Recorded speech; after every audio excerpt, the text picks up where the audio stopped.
I am live. Expecting a small crowd tonight with Slab Down being so late. But I decided I would stick to my usual schedule and do kind of my Sunday live stream. Maybe a little short. We'll see if I get anybody to hop in here with me. I know with Slab Down going on that it's liable to be a small crowd. That is okay.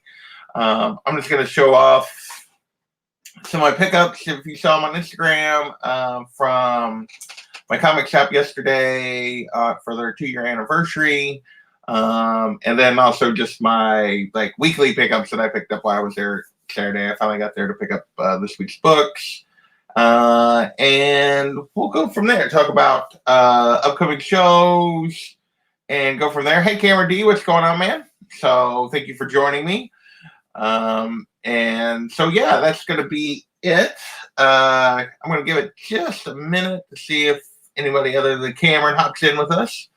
But it looks like I got 3 watching. So sounds like there's some other people that just haven't showed up in the chat yet. I'll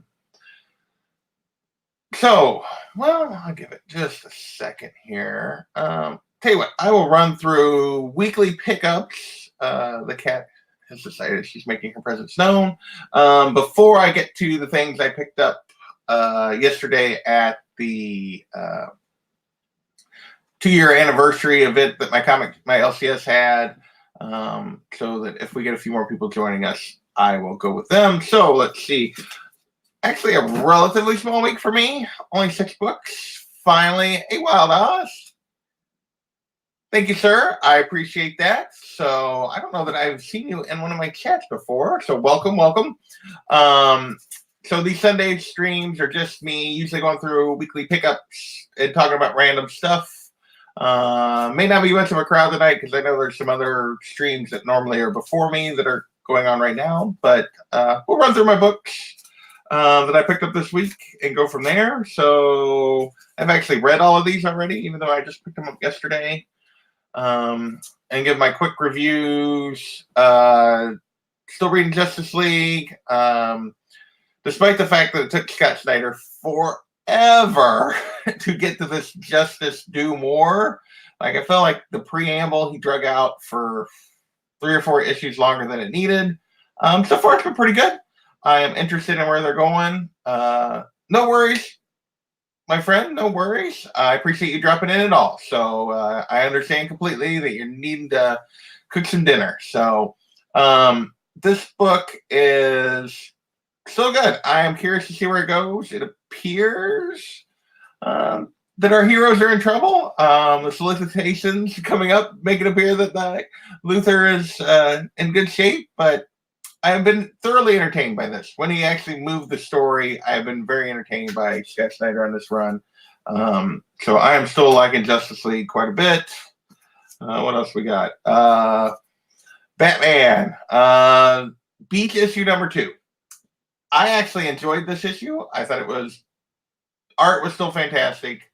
Much better than the last Beach issue. My biggest problem still goes down with these 2 issues should not have been follow-ups to what happened in 77. These should have been before. Then we should have had 77, and then we should have whatever's going to happen next week with Batman returning to Gotham. The order of the story, in my opinion, is wrong. Again, I think these 2 issues should have been one. I think would have been much more effective if 78 and 79 were one issue. I did enjoy this one. I thought this one was better than the last one because I felt like something happened. But, well, that is the rumor. We'll see. And that's my point is I don't think we should have went away from the Alfred thing for 2 weeks because if people are basing that Alfred's alive based on this book, it's clearly before Damian goes in because Alfred says he's safe. I'm telling Damian to go in is the line that Bruce uses. So clearly that is before the events of 77. So that's where I feel like this should have happened. In reader-wise, it should have been before the other. But that's just me. Batman PI, yes. The Magnum PI mustache and all the beats on it. That I think is fun. The art has been fantastic, but Tom King's storytelling has been a little all over the place. And I'm a Tom King apologist. I love Mr. Miracle. I love some of his other stuff. But I love I really love parts of his Batman run. Parts of it have been terrible, and there's just no getting around that. Next up is my favorite read of the week. I am really digging this Valkyrie story. Jason Aaron, Al Ewing are combining on this one. The art is good. This Cafu, Cafu, I don't know. Never really heard of them before, but I enjoy the art on this. This is a fun and I don't know about fun, but it's a really poignant tale of the end for Heimdall, who was killed in issue 2. Spoilers, sorry, but it's just a really nice to a character that's been around for a long time. And it really explores her figuring out what her job is as Valkyrie, which I think is important. I'm just really digging this whole Valkyrie run. It's funny, like I never really cared about this character, but Jason Aaron has made me care about Jane Foster with the Thor run and now this, and I'm really digging this book more so than his Thor run right now. So we'll see where King Thor goes. I did pick up the J.J. Abrams Spider-Man #1. It was okay. It was better than I thought. I will not be picking up any more of them. It's, for those who haven't been paying attention, it's an Elseworlds tale. It's kind of a different version. It's not the main Marvel Universe versions. And hey, Perry, what's going on, my friend? I'm just running through my pickups this week. Like, for what it is, it was well executed. It was better written than I thought. But, like, it's just full of comic tropes. There's nothing new here. There's nothing that we haven't seen. There's a death to make the hero give up, and then the son, and it's all just retreaded comic stories that we've all read like 350 times, and there is zero new here, zero interesting here. I mean, for what it is, it's well, like the writing was better than I thought, but like they pull it off better. But it's just meh, as Oz puts it in chat, meh. It's just meh. I will not be picking up any more issues. If anybody missed out on it, hit me up on Instagram. I can pay for shipping. You can have it, which you can probably get it for cheaper than that. So why would you? But yeah, it's you didn't miss out on anything. I feel like it's a story we've read. It's not this Cadaverous was supposed to be this new intriguing villain. I got nothing out of it. I will not be reading anymore. A Spider-Man story I am enjoying is Tom Taylor's Friendly Neighborhood Spider-Man. This, like, you could argue in 12 issues that not hardly anything's really happened in Friendly Neighborhood Spider-Man, and yet I'm really enjoying it. It's my favorite Spider-Man read right now. It's better than Amazing, I think. It does a really good job of having Peter interact with the people in his life. It's just a really good storytelling. I do wish they would maybe build up this more. Maybe they are, but I feel like it's just telling light stories, which is fine because I'm enjoying it because there's a lot of interaction with him, the people in his neighborhood, both as Peter and as Spider-Man, the people in his life with Mary Jane and Aunt May. The Fantastic Four, they've kind of brought back his and Johnny's friendship a little bit, which has been good because we haven't got a lot of that in recent years. So all of that I'm enjoying. It's just solid. It's just really solid. It's not spectacular, but it's just really good. And then the last book that I picked up this week is I am still reading Nightwing. I do love this cover, this Warren Lowe cover on this thing. I think that is gorgeous. I'm still angry with how they've treated my guy Nightwing with this whole memory loss. And he has a line in here about that he doesn't care about these people because he can't remember them. That's not really his character. Are Friendly Neighborhood Spider-Man all one and done stories? No, there is. So the early arc was, I'll go back to Friendly Neighborhood since Cameron asked about it before I get on with Nightwing. The early arc had to do with this family showing up in his apartment, and he met this rumor character, and like there was a build up, and basically this under York, these people that live under New York, that anyway, there's this whole separate area down there that we've never really seen before.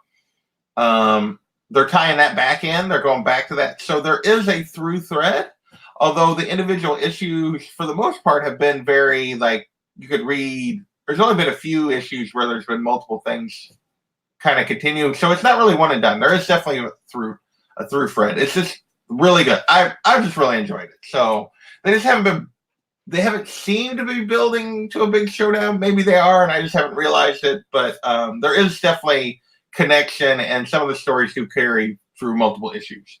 So, so back to Nightwing. Still angry with the memory loss thing, because he says, he just said some lines that are out of character. I'm liking that they brought Talon back in. That his grandfather, William Cobb, they've brought this back in, and that they're trying to use him.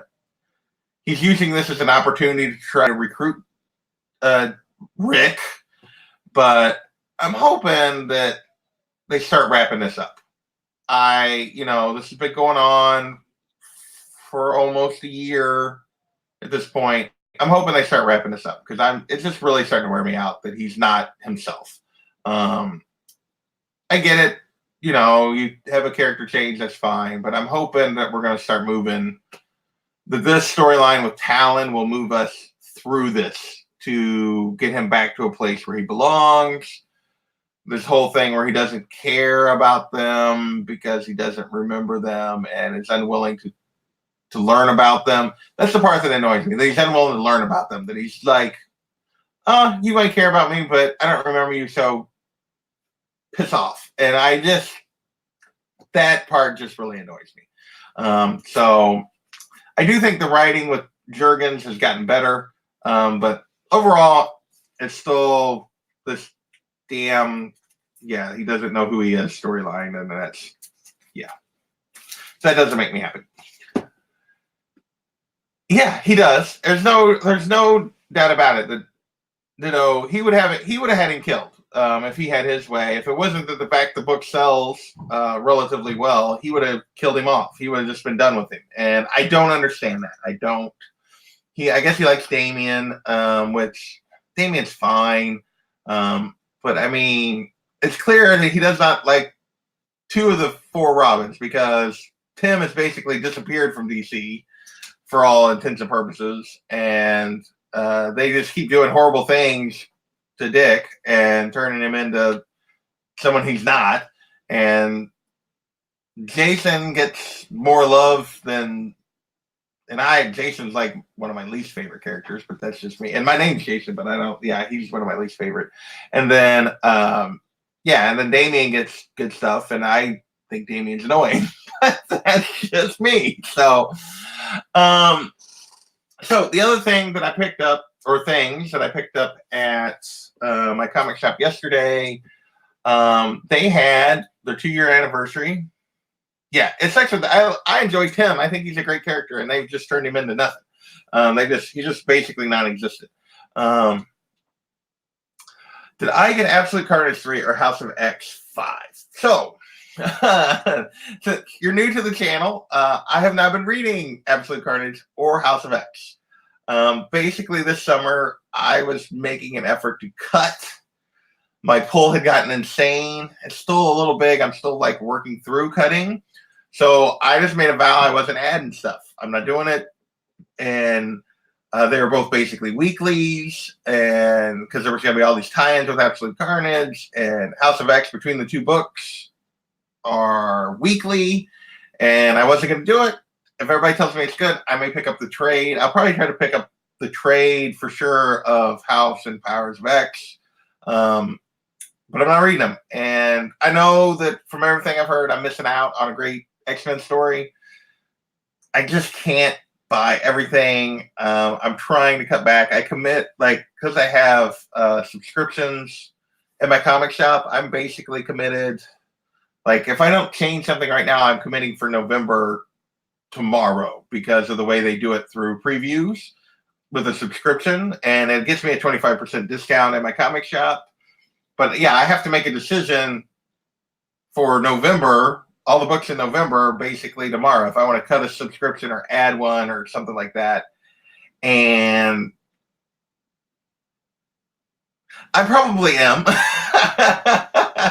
Yeah, I'm probably literally the only person on YouTube. I'll be perfectly honest. I'm not a big Carnage fan. Like, I do have the first appearance of Carnage in my collection, but I'm not a huge Carnage fan. So I probably wouldn't have read Absolute Carnage anyway. The X-Men stuff I probably would have read, but I kind of got pissed at the X-Men and the way Marvel handled them here in the last couple of years. I was really enjoying like X-Men Red, and they ended it because they were like, "Oh, we're going back to Uncanny. We're restarting the X-Men." This was like December, if you guys remember. Can't get down. And then 6 months ago, they're like, "Oh, we don't like that. We're going to restart it again." And I just decided I wasn't going to do it. Turns out it was good, but I'll read the trade. I'm okay with that. I don't really collect X-Men that much, so I'm going to read the trade. Tacoma says no Carnage, no Venom here. Hey, what's going on, Tacoma? Thank you, Wild Oz. I appreciate that. And definitely come back. So, the main event, what I picked up at my comic shop yesterday. So, 2-year anniversary. So, they had a bunch of local artists, creators come in. They had, let's see, what are they, 4, like, actually in the industry kind of guys, and then one, like, just local artist who's kind of still trying to find his way in, come in. He's actually a school teacher, but he does this as kind of his side gig. So I picked up 2 sketch covers and a piece of art. The first is from the school teacher. His name is David Fleming. I should have put his Instagram in the comments. I will do that after I get done. X-Men Cerulean, X-Men Chartreuse, X-Men Lavender. Yeah, exactly. They just worn me out. Cat, you were wearing me out. Okay, you're gonna lay down? That's fine. Sorry. She's just like up, down, up, down. So first book I picked up was, so I always I took a stack of blanks with me, and I always let them choose something that let them choose a title, and then we discuss character. So I do that yesterday. So David did this for me. This X-23 sketch cover. So I got that done yesterday, and that was dirt cheap. It was literally like, yeah. But so he did a cool X-23 sketch for me. So that is the first thing I picked up. Hey, D-Runk. Surprised you're not still watching Slab Downer. You're probably doing both. So this was the local guy. He's still trying. He has a self-published comic that actually my comic book shop sells. I probably should have grabbed a copy. I didn't even think about it yesterday. And he mostly does like robots and stuff. So, but he did like a lot of his sketches and stuff, like that he was prints and stuff he had. They were all like robots and that kind of stuff. But it was really he's got talent. So he's working as a school teacher, and this is his side gig. So I'm wishing him luck. So I supported him and grabbed this yesterday. Let's slide that behind us. All right. Then the other artists that were there were, Cullen Bunn was there. He's a local. And he and Kyle Strom and Baltimore Rivas, who are the team on Unearth, which is an Image title. I don't know if you guys have picked it up. So they were all there. So Cullen was doing sketches. Like, I could have picked up his Happy Puppy. He was doing a little Happy Puppy sketch, but I didn't get one. I should have. If you look on my Instagram, he did photobomb the last item I'm going to show. But Kyle Strom did this sweet scarecrow for me. And so that, I was pretty pumped about that. We were debating which Batman villain he was going to do, and Scarecrow's not one of my he's not my favorite by any stretch, but he's a top 5 Batman villain for me, and it kind of landed on something he was interested in. So definitely picked up this. He asked which version of Scarecrow. I told him the one he wanted to do, and super happy that he chose basically the animated series Scarecrow. So that is awesome. So I'm going to put these guys back up here behind me as well. So super pumped to add that Scarecrow. That is, yeah. I definitely love that Scarecrow. He is awesome. Hey, C Wood, what's going on? I don't think I acknowledged C Wood yet. Yeah, I know you love those sketches. And then the last piece I got, Baltimore, who is doing art for, he and Strom are both doing the art for Unearth, and the covers. And then he did like the covers for Bubba Hotep. He did some covers for that. He's done some other, which was Scout Comics, I think. And then he's done a couple other things, but relatively new in the industry. He hasn't done a bunch. So he was doing sketches, 30-minute sketches, like is what he was doing. He was like, I'll do a 30-minute sketch. And so it was Batman Day. So I asked him to do Batman. He asked if I was okay if he did his version of Batman. I was like, sure, go for it. So this is what hard C as in K Wood. D-Runk is D-Ranking. Nice. I like it. So this is the Batman that I picked up from Baltimore. Super nice guy. And so this was like, yeah, he did this in probably less than 30 minutes, actually. I don't know. He wasn't timing it, and it was right at the end of the day because originally I wasn't going to get one because I had kind of stretched my budget on the other two, and then the price was right. So I went with that. The ear thing is a little different. They come almost more like horns, and he was talking about that. And then Cullen, I think, was making fun of me, going, actually, it looks like just they're floppy and the wind's caught. But I just thought it was cool. I really like it. So super happy to add this to my original art collection, which you guys now see like every piece of art that I have gotten in this, because I didn't have any before this last year. So the Wonder Woman and Catwoman I picked up back at Planet Con. I'll show those again just because you can kind of see them, but not really. I'll show close-ups for anybody that hasn't seen them. I picked these up back at Planet Con by a couple of smaller artists. Lorenzo Lizana, who was actually the artist JD was giving away a sketch from in his contest.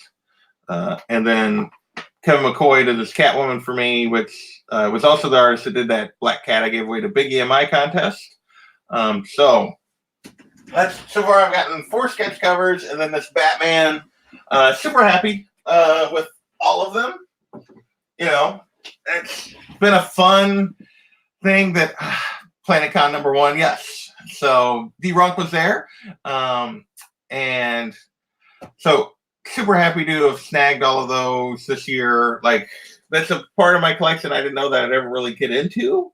Getting sketches done. I really enjoy it. It's fun. I like to let the artist kind of do, like, agree on a character, but let them go with their take on it. That has paid off very well for me so far. So super happy with that. So that's kind of my week. I know if somebody wants to hop in and has anything they want to talk about, I could drop the link in the chat. I have not done that. So let me do that now that I've kind of showed everything. So if any of you guys want in,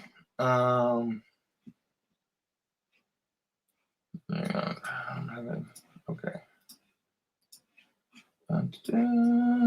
So I'm just going to drop that in.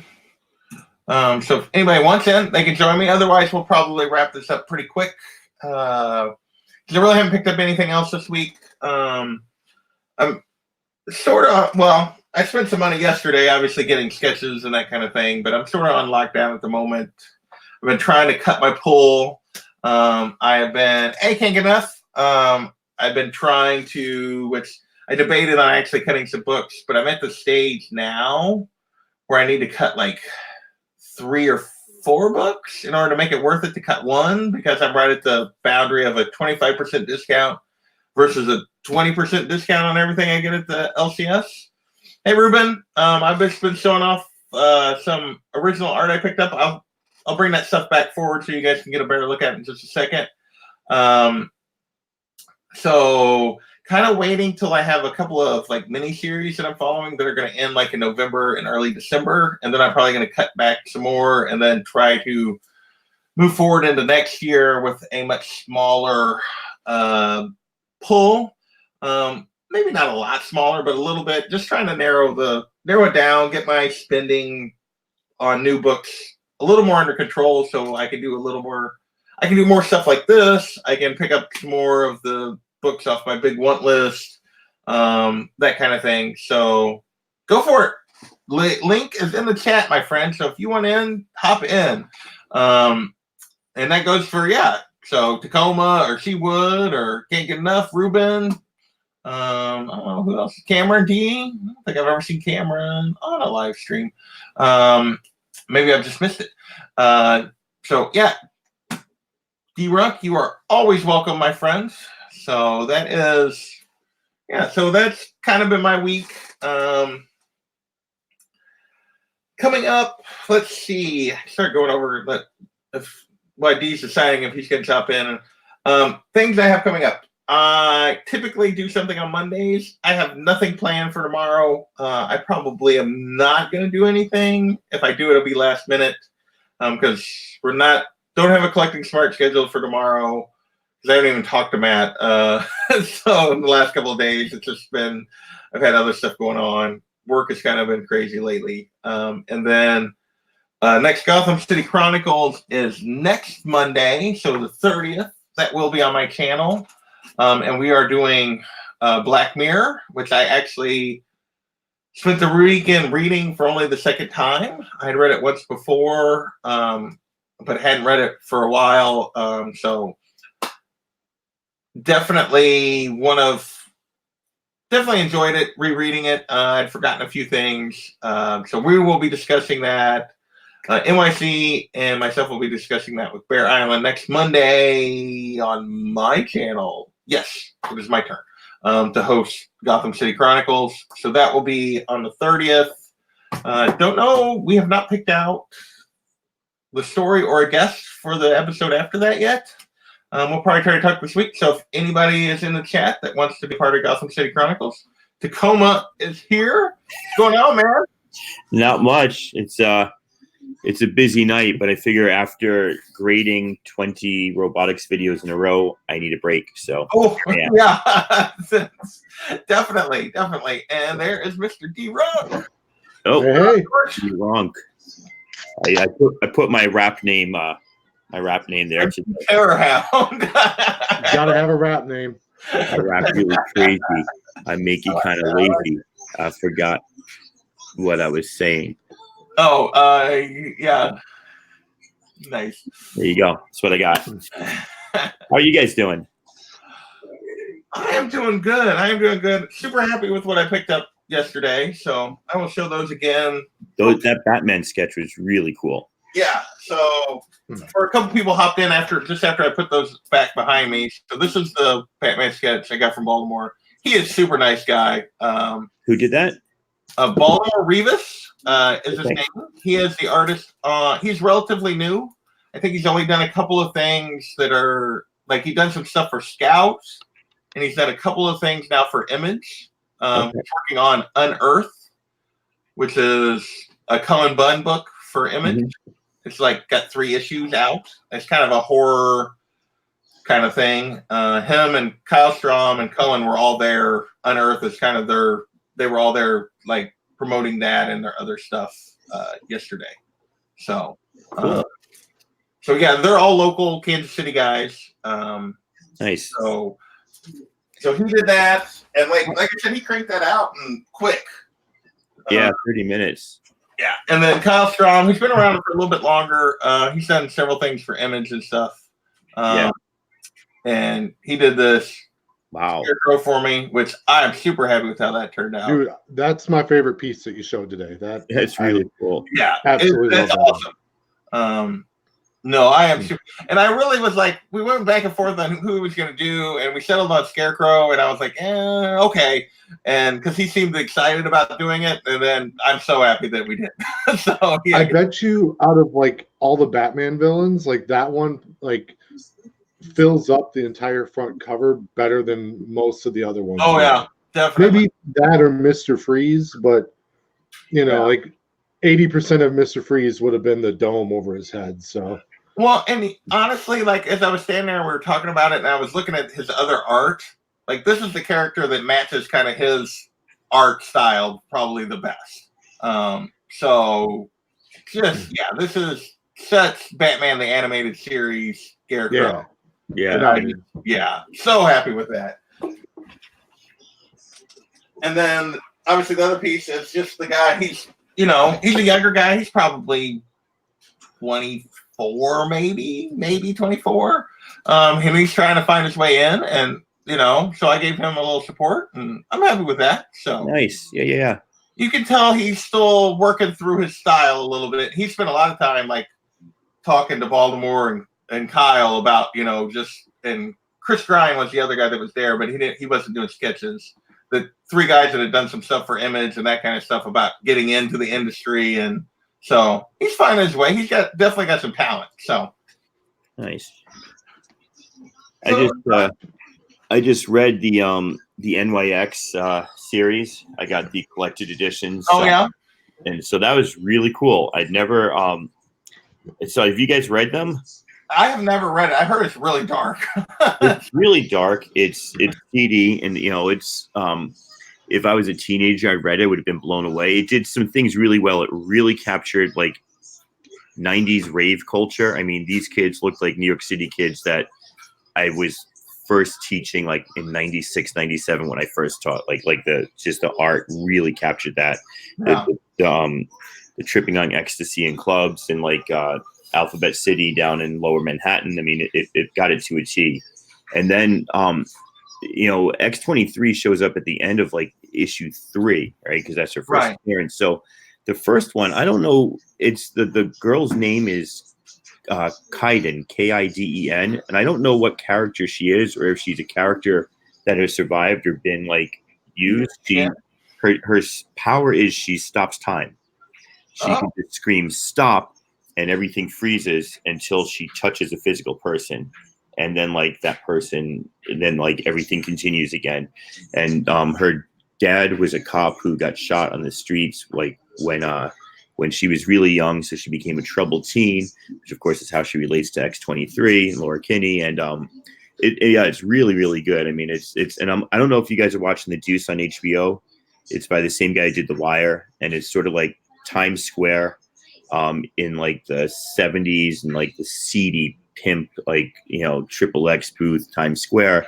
And so there's some stuff in NYX that's like basically she starts out as a teen prostitute with like a pimp in like New York City, and the other girl's dad keeps giving her images of like things she's got to go stop. So like she went to find X-23 and didn't know why she was sent there or who she was going to find, or that she's going to find a mutant with claws coming out of her hands. So it's a really, really good read. It's really well written. I think if I'd seen it as a teenager, I would have been like blown away. As a 48-year-old man, like looking at scantily clad teenagers, it feels a little skeevy, to be honest with you. That's the mood they're setting, but they're also trying to tantalize you with the drawings and stuff. So it's a little weird. But yeah, it was really, really well written. And so I'm kind of excited. I'm really excited to find out who this other girl is and like what happened to her. Nice. She was a cool character, and I don't know. Who's the writer on that? Joe Quesada, which did the art, I think, or the writing. Hold on a second. I'll go look. Okay. Wow. While he's looking, can't get enough asked how much more were for color sketches. They weren't doing color yesterday, although David added a little bit because there was multiple people coming through the shop and they were trying to be relatively quick. Although I think Kyle only ended up doing like 3 or maybe 4 covers the whole time that he was there, like because he spent a lot of time on his. But so yeah, it just depends. I know that Dan Jurgens, when I got my custom sketch, he wouldn't do color because he wanted to fit more sketches into the convention. Yeah, so I think that's what Seawood basically says. Yeah, Seawood's right. It is Middleton on the art, and Quesada. I'm not sure who the writer is. It is. All right. So Stanley presents NYX art. Oh, art by Josh Middleton, story by Joe Quesada. Eliopoulos letters.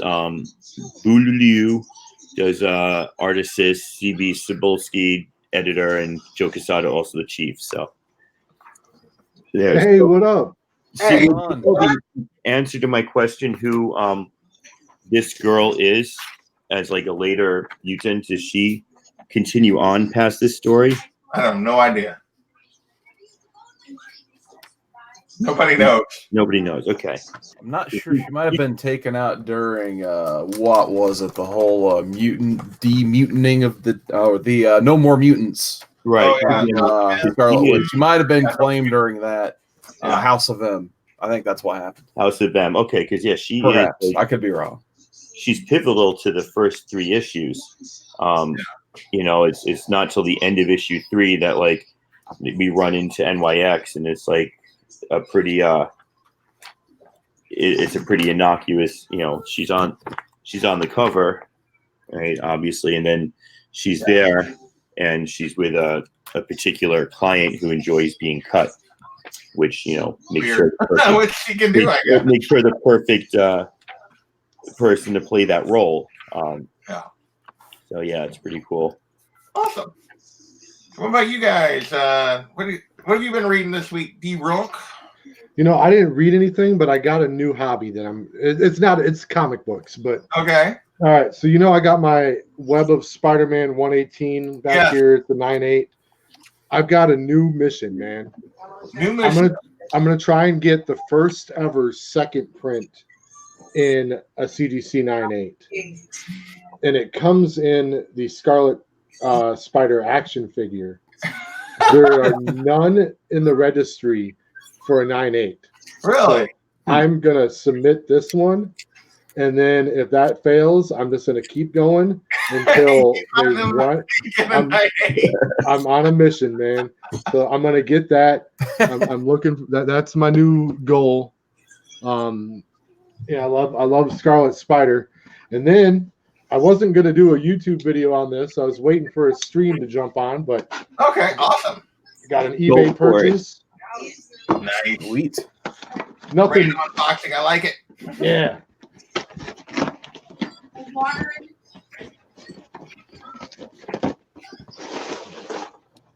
Oh, packing peanuts. Dang, man. Oh, dang it.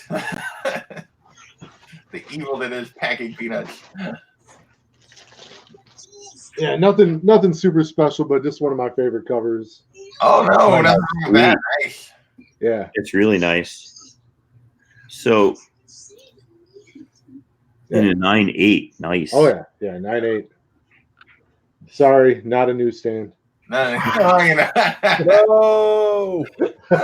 How could you? What are you thinking?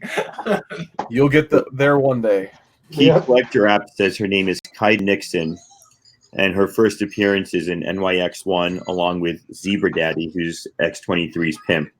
I don't know that Zebra Daddy figures large in the Marvel universe.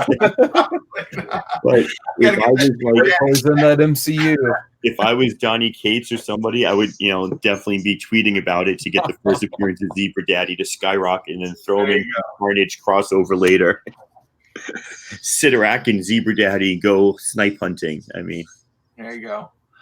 So what about you, Seawood? Did you pick up anything fun this week? Oh man, I'm still a little. I guess I got that post-con hangover. I went to Cincinnati Comic Expo yesterday. Oh, nice. And you drew me out with the sketches because awesome. I got some work done. So I haven't had a chance to put my last sketches on Instagram yet. So if you guys have been following me there, you kind of know some of the action I've been getting in this book. So I guess I'll start with the opening flap. I met Amanda Connor and Jimmy Palmiotti at the end of the con yesterday, and it was like everyone had left. So the way they were doing like one signature for free.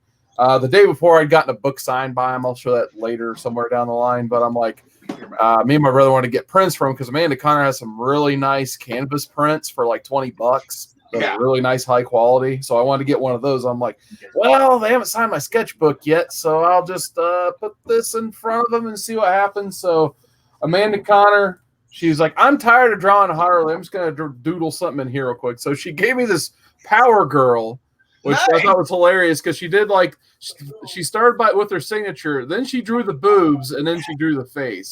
That's the boob really window. Awesome. That's known as the boob window. So she drew the boob window. I love the boob window. That's huge awesome. shout out to Amanda Connor, but luckily her husband was there with her, Jimmy Palmiotti. That guy, I always, like, for some reason, like every time I meet Amanda Connor, I always miss him. But this time he was there. And, you know, when Amanda was doing the Power Girl, he's just like, what book is that you're signing there? And I was just like, yeah, that's my sketchbook I've had since 2006. And he took like probably 5 to 8 minutes and just flipped through every page of this sketchbook. And he's just like, yeah, I need to do something in this. Man, is that okay? Can I take the time for this guy? And she's like, I don't care. Like, of course. Please. So for free, he gave me this Wolverine. So I got this Jimmy Palmiotti Wolverine free of charge just because he's a hell of a guy, knows how to treat his fan base, obviously. So I'll definitely be posting this on Instagram at some point tonight. So thank you so much to Jimmy Palmiotti for that. I think this is like the most. Before you move on, I'll just real quick. Yeah. So I met them at PlanetCon, and he did this. Oh man, that's sweet. And then I added the red. That's awesome. And that was like, it took him like 30 seconds, but he was like, nice. I'll do more than just sign. And he didn't charge me. So if they don't have a line, like, they're awesome to chat with. They'll doodle in all of your books all day. Even though like the sketch comic art group makes them charge per signature after a while. Like, if those guys aren't around, definitely go and engage with them. Yeah, they don't charge. They were both awesome. So I did get, I think this is the most sketches I ever got at a con. So I got 5 total sketches, including the Palmiotti one. So from Kaylin Smith, I got this Darkwing Duck. Oh, that's cool. That was awesome. I had like a little Darkwing Duck on the table. I'm like, can I please get one for my sketchbook? And she was super nice. She's just like, oh, that's like when I picked it up, she's just like, it was an honor to be a part of this sketchbook because I guess she flipped through it and was seeing all the other sketches. She's just like, why am I in here? I'm like, because this is awesome. So I enjoyed the Darkwing Duck. Chris Campana did this Mum Ra the Ever Living sketch for me. Oh, cool. That was super cool. He had some like Thundercats and Turtles. I originally mentioned wanting some Turtles because if you guys know me, I love me some Turtles. But he's just like, he started to tell the stories like, yeah, I didn't want to be known as a Turtles guy, but I like him now. I'm like, so I see you have Thundercats. Like, I love Thundercats. I'm like, well, give me a Mum Ra. So nice. He gave me that one. He wanted to do the other form of Mum Ra first, but he's just like, I know you want this one, so I'm going to do that one. So thought that was funny. I got Jordan Gunderson. He's an Aspen artist, so I want to go to the Aspen booth. I got to get me some Aspen Matthews. So I got that pretty cool Aspen Matthews. I thought that was so awesome. It's just like Mike Turner did this one himself. Like, you could tell, like, his style is heavily influenced by Michael Turner. So that was really awesome. And then that's someone to pull inspiration off of. Yeah. And then my other sketch I got was from a guy named Andy Bennett. And he did this Nicholson Joker for me. And if you guys ever notice in my backgrounds, I bought this from him last year. This is my Batman Returns Catwoman sketch that he did. And he had a Nicholson and a Selena Kyle that he did. I bought this one. He didn't have the Nicholson one at the time. So I'm like, ever since I got this, I wanted the Nicholson. So I finally just got one for the book. So he did this for my book yesterday. So so overall, a very successful con sketch wise. I didn't get a lot of signatures because almost everyone there was charging for signatures. I only got one other book signed, and it was from Amanda Connor and Palmiotti. So yeah, lots of great sketches. And Cameron D's asking in the chat who did the Joker sketch. It's Andy Bennett, a severely underrated sketch artist. If you guys see him at a con near you, hit him up. He did this in like maybe an hour. So he's very efficient for a con sketcher. Does great work. And actually, I got a third sketch from him way back when in 2017 of this eraser head too. So yeah, he's a phenomenal artist. He's the first time I've ever got anyone twice for this book. Dude, I love that sketchbook, man. That it's not even, I mean, it's a collector's item, but it's a personal one. Yes.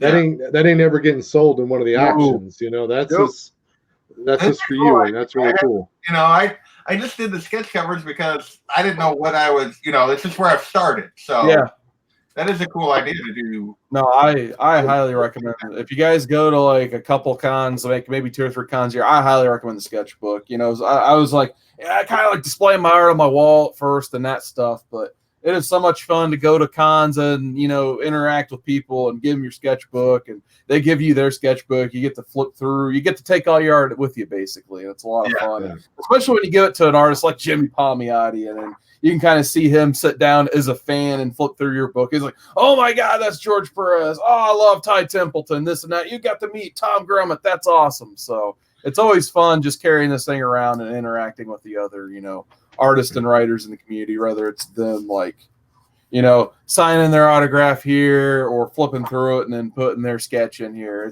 I highly recommend taking these if you go to a lot of cons every year.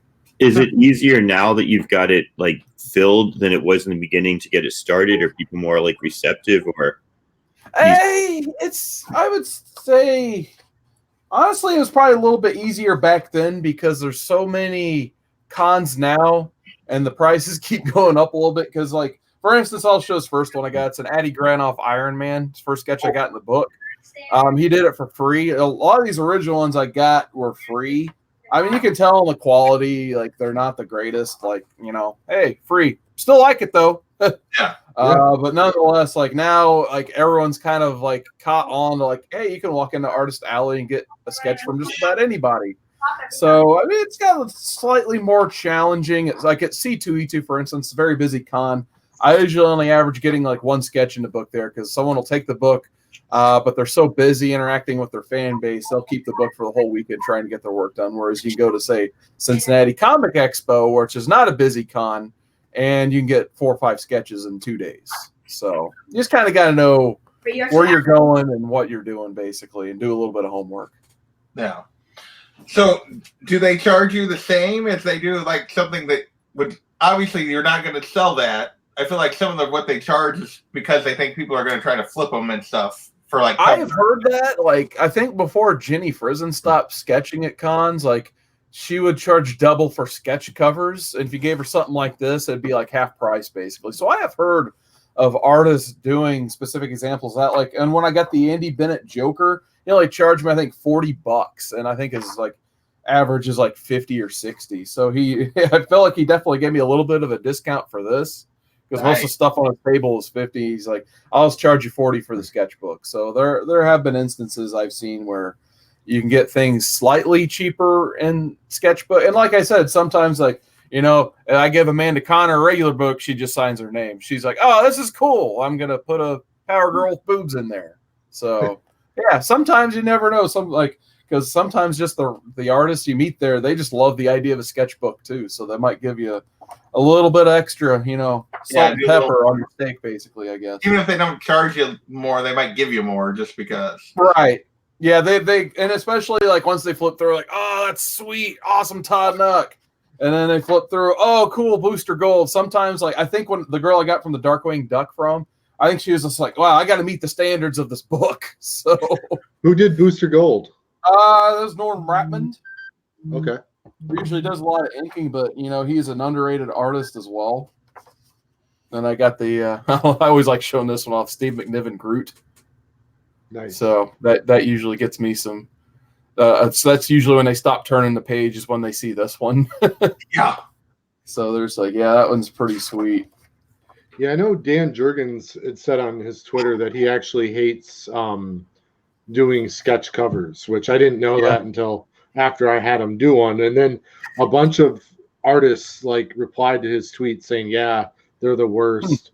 And it's not even because of the selling aspect of it. It's just it's not the right feel of paper. It's limiting space, and they love sketchbooks like that. They have a bigger canvas. The paper is meant for drawing on, like.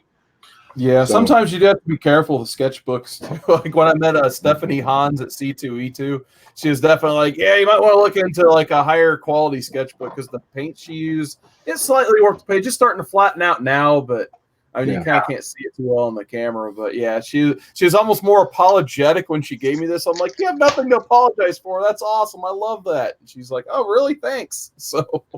That was really cool that Bear Island let her do that for you. Yeah, no, that's when I met him.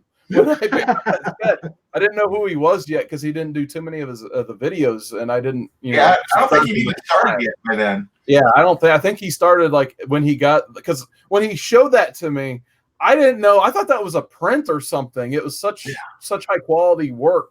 It was well done, so I didn't really.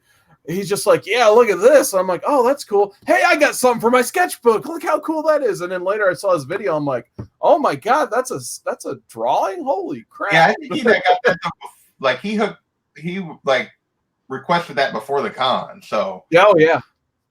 So I want to give a shout out. Steven Spock have joined us. TJ, the Slab Dragon, is in the house. Hey, TJ. And Comic Books NYC is here. That must mean Jeffrey or somebody has won because we're suddenly up to 18. So that must mean Slab Dragon is over. Superpower Review, what's going on? So, yeah, so that is awesome. No, I just decided to grab some blanks and try it last year at Planet. And I really am liking the idea of sketches. I may have to go down, look into it. Like the idea that these blanks have kind of blown up because back in the day, because I started this in 06. Yeah. Back in 04 and 05, me and my brother, we just used the backing boards.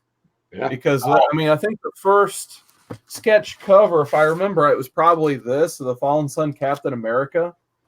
And I think after this, that's when the sketch covers really blew up and they started producing them for every other #1 that they make. So, yeah, this is the first one I remember. When this came out, me and my brother bought 4 or 5 a piece just because you hand off this book and it's with a creator for a whole show. You're like, well, you need something else to get sketched on. And sometimes, because this is back in the day when you get, you go to the DC and Marvel booths, you try to get your free sketches, and sometimes they don't have that pad paper with them and that type of stuff. So I a lot of my sketches I got up there and over there. I just have on backing boards, like the non-acid stuff. So. What's your favorite sketch? Probably the Ty Templeton Poison Ivy, and I mean there's a lot of close picks in this book. It's probably a tie between my Superboy from Tom Grummett, which I got last year. My brother had food poisoning, and I had a thrown out back. But I still had to make it to this con to get this sketch because Tom Grummett is one of my all-time favorite artists because I love Superboy. He is my boy. So I had to Connor Kent, Superboy. Yeah, good call. I like that character. This is probably one of the ones that people flip through the book. They just stop turning the pages. Ty Templeton took me 2 cons to get this one, but I absolutely love it. And this is one of those examples, I don't know what kind of colors he used because I didn't watch the whole process, but it's kind of nice because it didn't warp the page, it didn't bleed through. And then probably my tie for my other third favorite is probably my Todd Nocta thing, which I think I flashed on the screen earlier. Actually, this is a really good one too. A lot of people usually stop and look at this Tim Seeley Snake Eyes. So that was a Heroes Initiative donation. And let me see if I can find that thing one more time. Because I know every time I talk to Great Legend, he's like, "Oh my God, it's the thing." But, yeah, let me see. Let's see. Deodato Catwoman's pretty good. This was my original favorite for a while. It's still up there. The Mike McCone, Dr. Doom.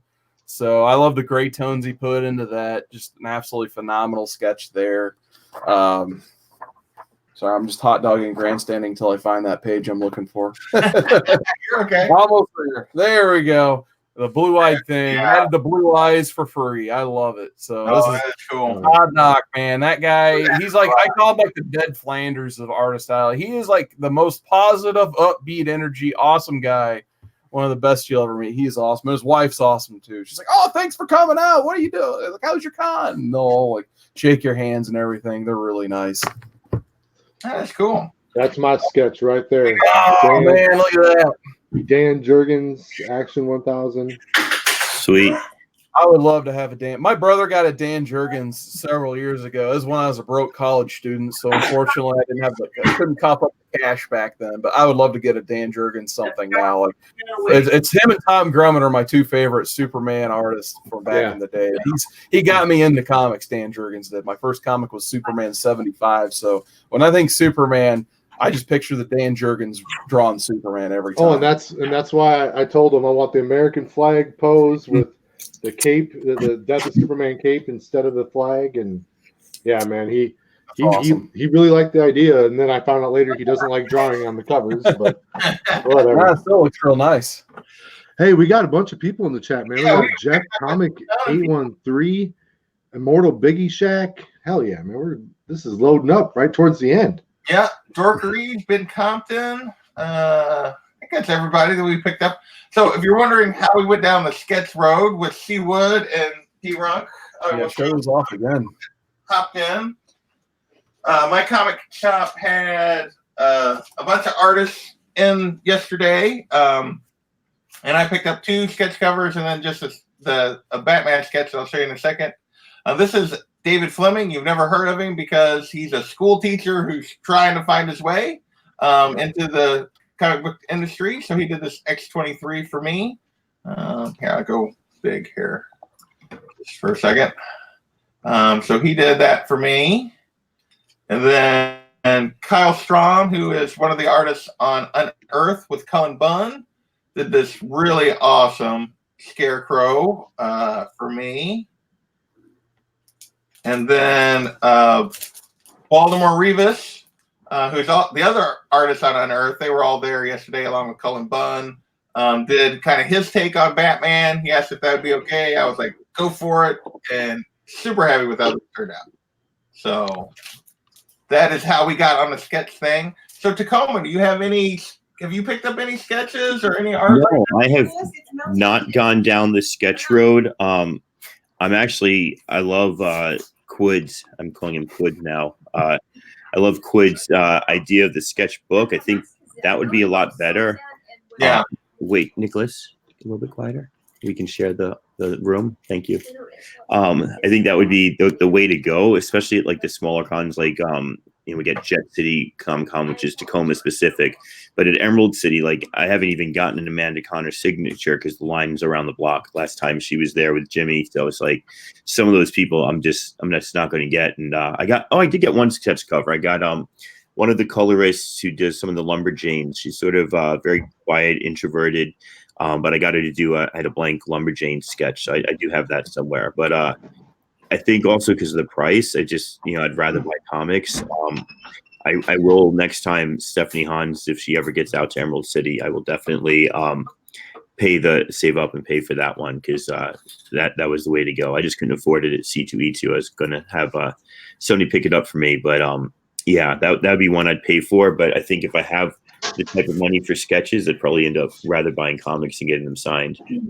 Well, that was I went through that back in the spring at PlanetCon. I actually follow Babs Tarr on Instagram and stuff, and she had an opening for commissions for PlanetCon, and I almost did it, and then I ended up not buying it because he's got that girl and something else like that.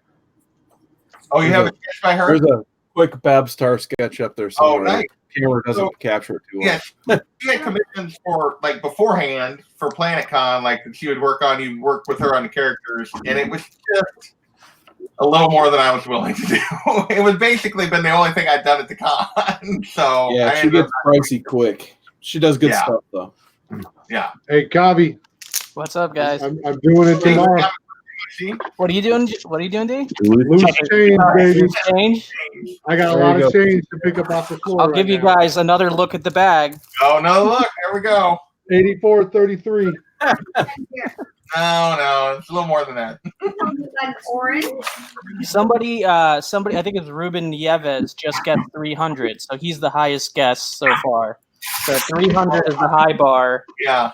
And I think like 40 or something is the low bar. I made it to about May or June with I was trying this last year because I think All About Comics, the other JP, had mentioned it before he disappeared, and I got to about 40, 50, I think, and then I just added it to some other fund to buy something. Right. Yeah. Yeah, I think I've had this going for at least 3 years. At least. Really? Yeah. I think I had about 2 years So that I cashed in. Which obviously I'll show it again because you guys have all seen it, but that's how, like, I was joking with, because Kavi started talking about he was going to do the change thing like a month ago for his video with me in the back. it took me a month to record and edit it. So He was like, "Yeah, you're gonna buy a book with your change." I'm like, "Well, I literally just did that." he bought a great book with his change. This is the book I got with my change. Oh man, Hell yeah, dude. That Mary So, Jane. yeah, that was about 2 years worth. Yeah. So I totally based, like you said, the timing. Like my guess is totally based off what I accumulated to buy this. Right. But see, I see Kavi being more of a Bitcoin or debit card type person. I don't think he's collecting that much change. Yeah, still there's a lot in that bag. I think people are underestimating the bag. It's 84.33. 84.33. I think it's going to be more. I think it's going to be more than that too. I think I'm actually a little low with my guess, but I'm not too worried about it. A lot of quarters in there. Hey, I got a couple rolls of laundry that I just dropped on the floor here. that's what sucks. My city takes quarters in their parking meters. If you go watch 84's video he did today for the contest, and think about how much change is in that little jar, and he came up with $19, and then look at Kavi's bag again, it's more than $84. I know what I'm doing, and I won't rub it in once the total is announced. All right, all right, we'll see.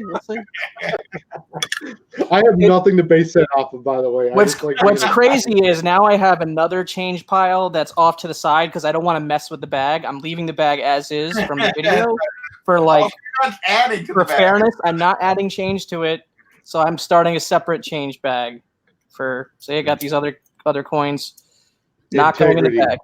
Integrity. Integrity. That's right. Nice. So, what else is going on with you guys? Not much. The deals are out there, man. $2 yesterday at half price. Yeah. Nice. Saw that. So awesome. What I discovered about half price books is the guy, I know the guy who works there, Stockster Comics, Jonathan, and if he gets like a large run of comics and they offer the money and like the people who's selling them don't argue, he doesn't care. For them, it's about turning around volume. So like if it's a clear major key, they'll up price it. But if he had like this whole run by Dan Slott, right? Dan Slott, yeah. Like all 30, 40 issues, because they did like 1.2, 1.3, 1.4, and then went up to issue 5. The whole run, if they can buy that and say, we'll give you like $5 for it and then sell them each for $2, they're going to make $50. They don't care. It's going to take them too long to search every single comic. So when they get runs in, you can find good stuff. So I tried that, and I left all the I've never had any luck in half-price books, but almost everybody else I know. I did an internet search once. I don't think they even have them like in New York State at all. I don't think they do. They didn't have when I was there. But then I found somebody put the whole run of Wolverine Origins there. So I got that one. I got this one here, which is the first. It's like a cameo of Dawkins.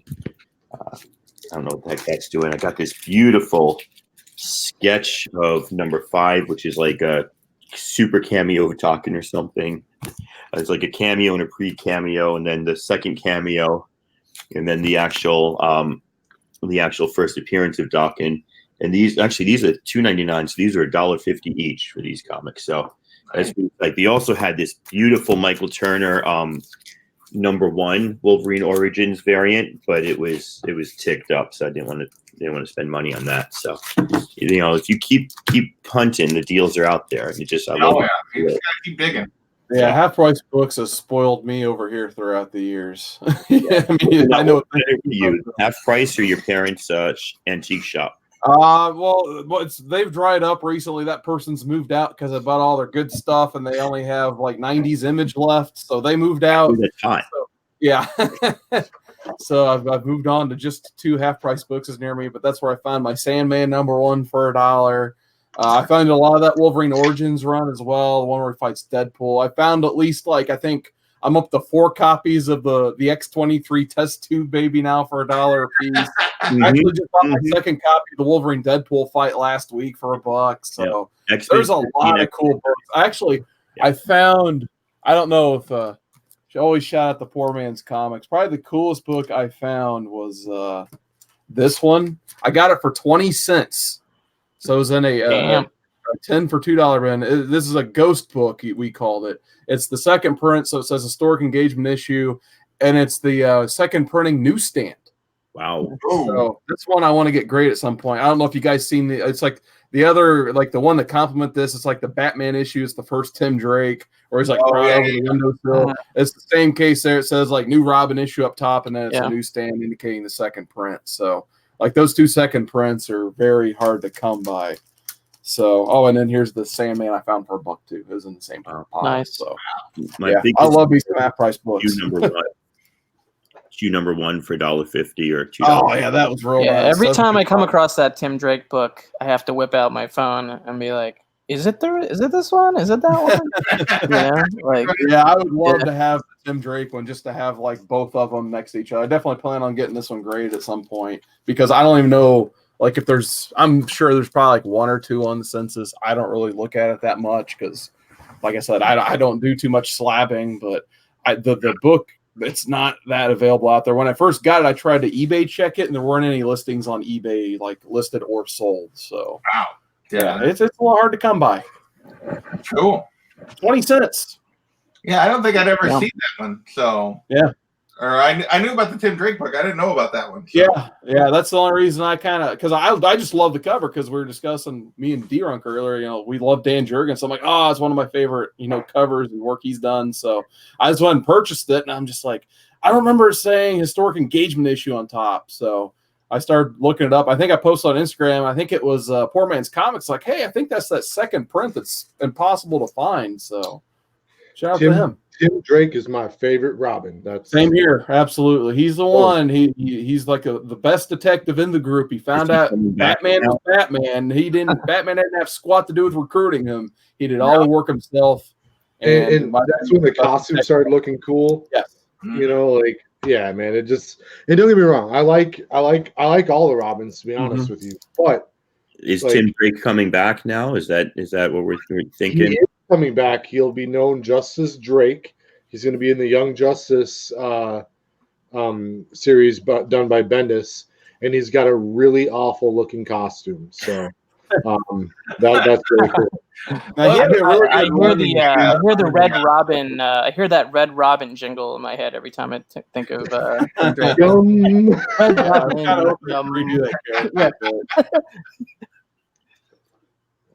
I always thought he got did real dirty though, when he just like suddenly wasn't Robin anymore. Like, sorry, I didn't kill Batman. Like, it ain't my fault. Like, who the hell is this kid? Tim Drake should have just roundhouse his ass and put that shit to bed. Yeah, it seems like a lot of those like 2000s Teen Titans between the late 2000s and the New 52, they all got dealt a dirty hand. Oh yeah. I don't know if you guys talked about it, but any thoughts on James Tynion and Tony Daniel for Batman? That's a great team, I think. I love that team. I think it's a good idea. I love it. So. I'm excited. I think I'm the only one who likes Tom King's run, so I don't know. I don't dislike Tom King's run, but I'm not current on it, so I'm like. I don't mind that he's leaving to do his 12 issue. I mean, he seems to shine with his 12 issue, miniseries. Yeah, I love Mr. Miracle. It's like my favorite series of last year. So I know D-Runk hates it. Yeah, no, I'm excited because it's not Tom King. There you go. I personally have thought parts of the Tom King run have been really, really good, but parts of it have not been, and it mainly has to do with his pacing of his storytelling. To me, more than anything else, like he has issues where just nothing happens. And you're right, and his bullet dream. And I think that he does better when he's forced to take his ideas and squeeze them into 12 issues. Yeah, I would agree with that. Been almost given too much freedom to kind of like let his mind wander. And I think he's telling a great story over 75 issues or wherever they're cutting down 85 issues. 85. But I think that each individual, there have been some real stinkers. That I think you're right. Nothing happened. So it's like I kind of get where he's going, and like it makes sense here, but it doesn't make sense here or here or here. Yeah, dude, I know that it went like 6 months of dream issues. Yeah, yeah, that was like 67 through 73 or something. Yeah, and it was that's about where I stopped, honestly. Yeah, no, and then in between that, there was like one issue that had like maybe like 3 printed words of dialogue, and the whole issue. That one was actually cool. That was I ran that one right through the paper shredder, man. That was awful. The art was fantastic, but whoa. I could have wrote that one. I might have gotten the wrong 3 words. You never know. The most recent 2, like I enjoy what they did with the relationship, but the timing in the story was wrong. Like these 2 beach issues, like I enjoyed those. So I don't know. Yeah, it's the most 2 recent issues.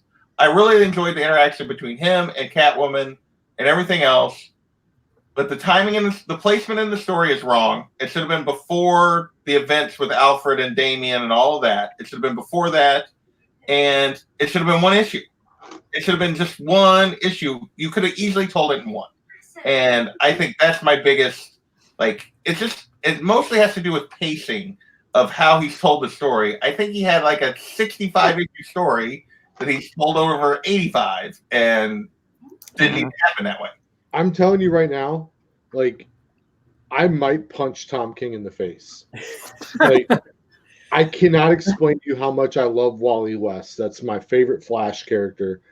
Now, see that series I hated as much as I love Wally West, Vision and Mr. Miracle and Sheriff of Babylon and Omega Men, Heroes in Crisis. I don't understand. I don't want to have to read it again to try to understand. And I don't know who Wally West is. I'm not a DC guy from any like historical perspective, so I could care less what he did to Wally West.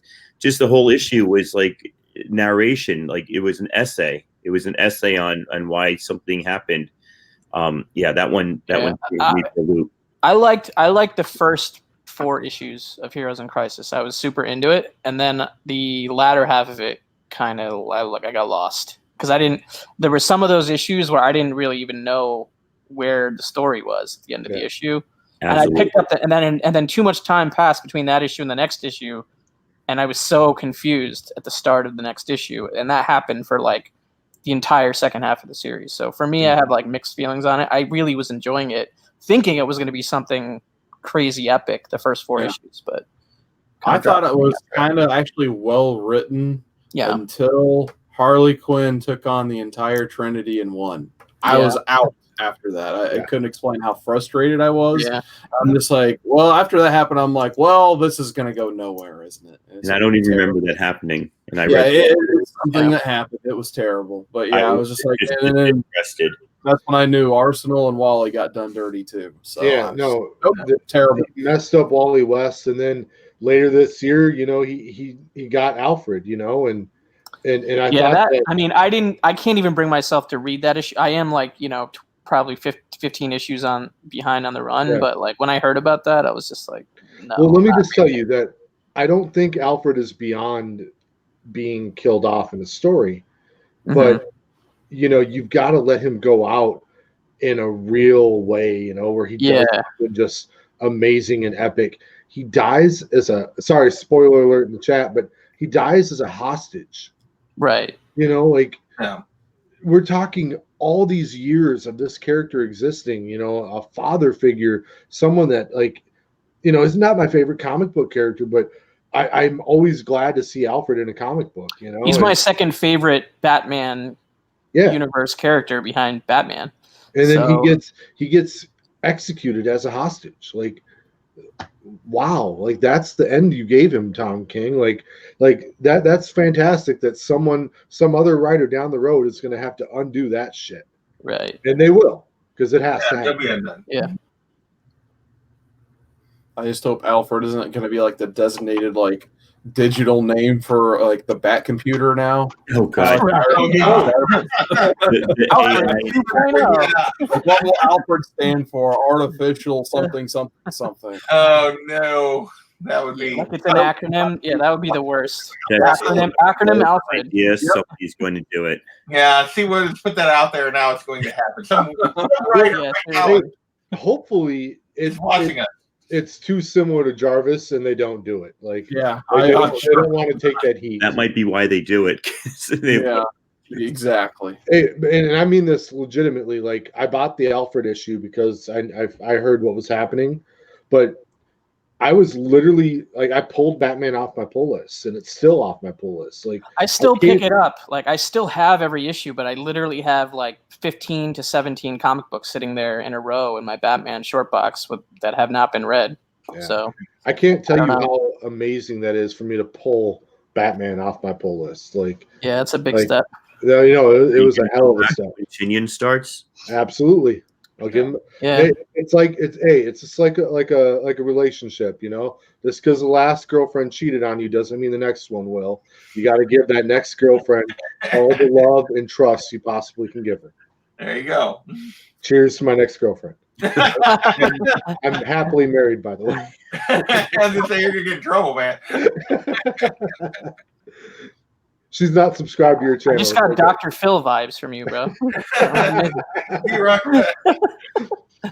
It's interesting to me since I'm not a DC like fanboy. I grew up on Marvel, so I don't have like that love for the characters. You know, I agree about Tom King pacing and the large stories and the short, smaller bits not working, but I actually thought it was cool that Alfred went out like that because he's always just been this powerful figure, but everything in Batman's life just sucked is the read I have. Is horrible, and that's what makes him such a miser and that was what makes him who he is, that everybody he loves dies because of him.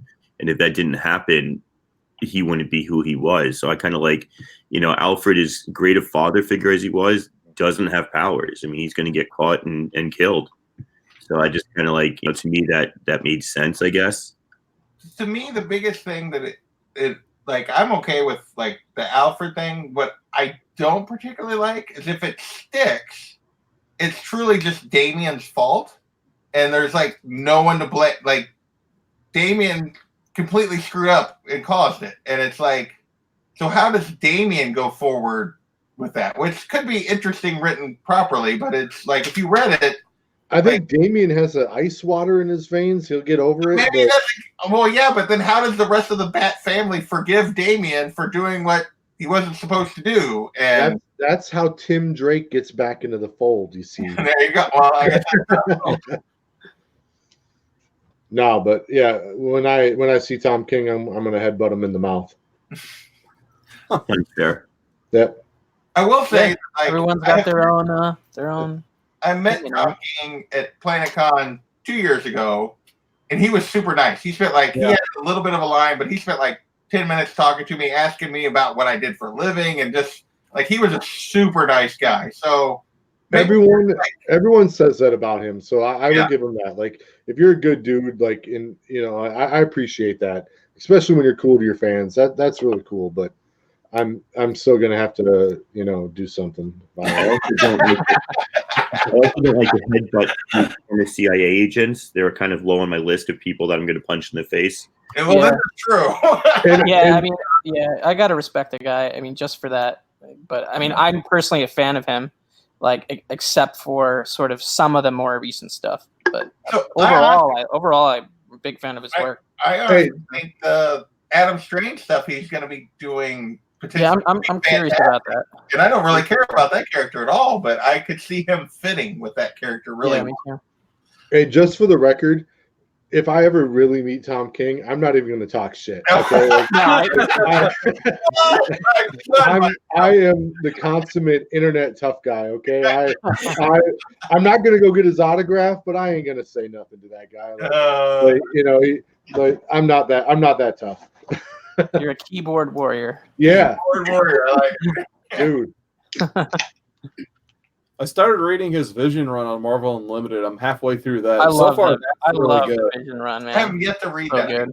Yeah, I just started, I think, Thursday. I plan on probably reading the rest of it That's tomorrow. one of those where after I read it the first time, I immediately bought a hardcover so I could Nice. have it I on was the shelf. thinking you know? about the same thing. I did that with Mr. Miracle. I missed out Did that on with Mr. Miracle also. I got the hardcover. It's a very nice hardcover. I really enjoyed that story. Yeah, the hardcover provision has got a lot of great extras in the back too. Nice. A lot of like good back matter. That was when I sat down and read with my kids because we could go through it and say, what is he trying to do and what is normal family life and can he ever be like we actually had like conversations around that, which is really cool. Nice. It's a great I book. like TJ's comment, by the way. JP's a Bond villain. Well, that would make you a Bond villain too, D-Rock, because your cat's always like in the screen. So, Hey, that there ain't nothing wrong with that. so maybe more of an Austin Powers villain for me, probably than a Bond villain. So. I love comics.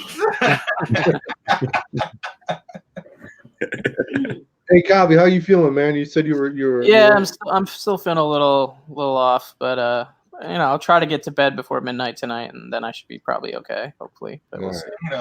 You were sick the last time we were on a live stream together. Was I? Yeah, you were getting some late night food or something. I don't think I was sick. I think I was just hungry because I didn't eat it like all day. Well, that'll do it too. Yeah, and you never do that, so. Yeah, exactly. That's like my MO, especially if I'm on a live stream and then there's like a post live stream hangout. It's like, okay, let's extend this whole experience by another 2 hours, and then I will eat afterwards at 1 a.m. So, but it's all good. I ate today, so. What'd you have? I had Indian food. I usually eat Indian food when I'm feeling like I'm getting some cold symptoms and whatnot, because like the spiciness and whatnot, makes everything come out.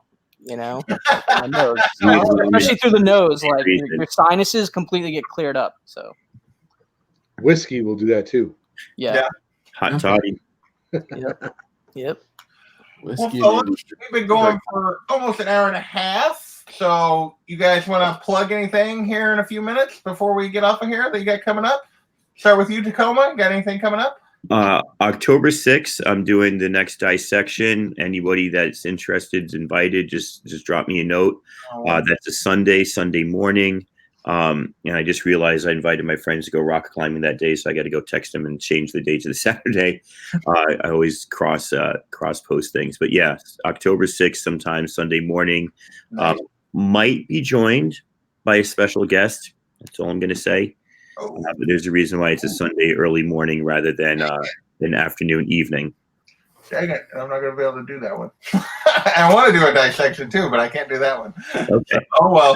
That's doing 7 and 8 because nobody could make, like, we kind of forgot the summer is going on. And then, like, first week of September, number 7 came out and I texted everybody. They're like, can't make it. And so, yeah, we were doing a double shot. Okay, nice. What about you, D-Rock? What you got coming up? Tomorrow I am going live on Bear Island's channel. He's going to tell us about his trip to Europe, and then we are each going to cover our top 5 favorite comic books in our collection. Nice. Yeah. Cool. What time? What time is it? 8 p.m. I'm glad you asked because I forgot to say. 8 p.m. Eastern, which is like sometime Pacific. It's true. That is. And I'm Central. Since YouTube, I have literally just gone into like Eastern time zone, like mentally. Just the way to go. There's like 400 YouTubers in Florida, and then all up and down the East Coast as well. Yeah. So. Oh, I know. Yeah, like the East Coast is like, especially Florida is the epicenter, but yeah, the East Coast is where almost everybody's at. You did good. What about you, C. Wood? You got anything coming up? Yeah, I think I'm actually bringing back the Tuesday night live stream this week because I got some books to show off from the Cincinnati Comic Expo. I'll probably rerun what I got in my sketchbook again, just some other things like that. I'm on vacation this week, so I'm actually going to try to put out 2 edited videos. So, I know, right? It's been so long. I need to continue my the hardcover aspect of my signature series, part 2 of that. So I plan on trying to put one of those together at some point. Maybe I'll try to do that one, get that one in the can tomorrow. And then I'd also, for the Comic Core channel, I'm going to try to follow up on Drew Manchu's, example here. He's been doing reviews almost every weekday himself. I want to do more like retro style reviews. So I recently reread Identity Crisis. I'm trying to read most of the crises going into the CW big crossover event. And they also just brought back Dr. Light on Titans, so I think it's fitting for me to review Identity Crisis, which I read last week on the DC streaming app. So I got a lot to say about that. I definitely want to try to put my words and thoughts somehow onto the camera somehow, so look out for that perhaps too if I'm feeling up to it. So I may actually end up putting out 3 videos next week somehow. Who knew? Dude, Drew Manchu's reviews have been fantastic. Oh, they have. Yeah, I love his reviews. A bunch of them too. Oh yeah. No, and he just like bumps them out super early too. Like it's a new comic book day, and he's like already got the review up. I'm like damn, that is so good. Like hell yeah. What about you, Kavi? Other than the contest, I'll just reiterate it one more time. Loose Change Challenge. Head over to my channel and check out the video. Super simple to enter. All you got to do is guess how much change I got in this bag and leave a comment. And you could win a comic book equivalent to the amount of money in this bag, which I'm going to use this bag of change to buy the winner a comic.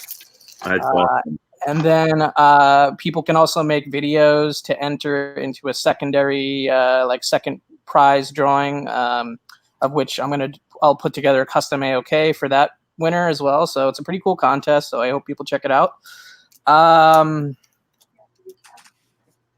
Being blessed with a bunch of AOKs all of a sudden. I did a Those Guys unboxing a couple days ago. I was hit by them. I did a AOK I got from Sam I Am Comics, some She-Hulk books earlier today. So that's on my channel. I got a AOK from Biggie Shack arriving this week. I got an AOK from Bake the Snake arriving this week. So I'll be doing a bunch of AOK unboxings. And then speaking of Bear Island Comics, he's going to be with me and JP on the next Gotham City Chronicles episode. We're doing Black Mirror, which is an amazing read. And that's going to be on JP's channel a week from Monday. Yeah, week from tomorrow, 9 p.m. Eastern on JP's channel, me, Bear Island, and JP. And then New York Comic Con is 1 week from Thursday, which is pretty crazy. And I'm going to be there all 4 days. Jeffrey Comic Con Henson is coming out and hanging out all 4 days with me. Oh, nice. Daniel Arzola might come up and come for at least 1, maybe 2 or more days. And then we've got a lot of YouTubers and Instagrammers and other people that we're going to try to hang with while we're there. So that'll be a blast. That's it. Well, let's see. What do I got? I got obviously the Gotham City Chronicles with Gabi and Bear Island. I don't have anything tomorrow. I normally do something on Mondays, but I don't have anything planned for tomorrow. I will have another top 10 on next Saturday. I plan to get that out. As soon as I decide on which character I'm doing next, I will do another Let's Collect. Hope to have that out probably. I'm trying to do those maybe like every other week. So Scarlet Spider. What? Scarlet Spider. Scarlet Spider.